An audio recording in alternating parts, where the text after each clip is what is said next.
another factory update. We just connected one of these outrigger tubes to the crane. So it's connected at 2 points. We're going to lift it up, and then we have a remote control device that controls up, down, and one way or the other way, and then so we can move the whole section over in any direction we want. Now we're moving it in. We're putting it into the center core of the SeaPod,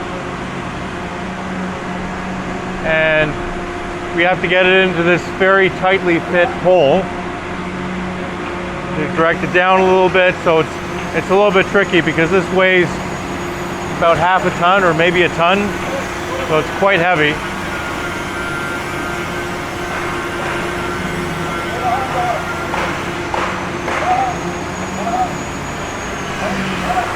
And it's going pretty well. It's pretty simple because they spend a lot of time to make sure that the hole is like the right size but not too big.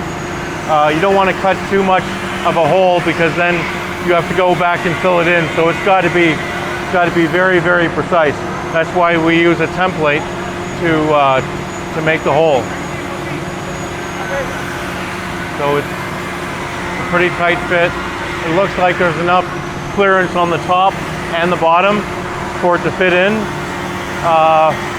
Not sure about the sides yet. I think we'll find out a lot of this as we put it in.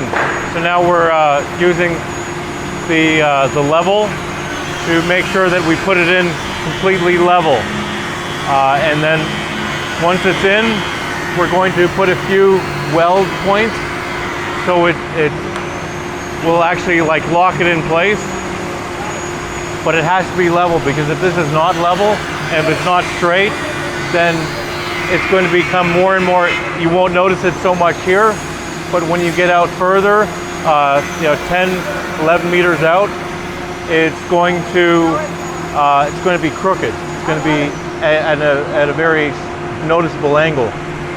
Like right here, you won't notice it, but you will notice it after a 10-meter angle.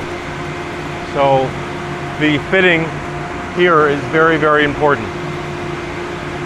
So now there's it needs to go in about 15 more centimeters. So it's a bit of wiggling to get it in. But so far so good.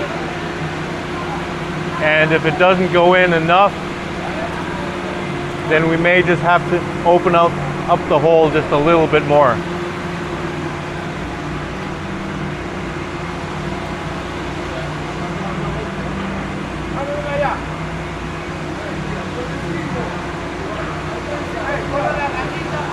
I'm not sure if it's going to fit.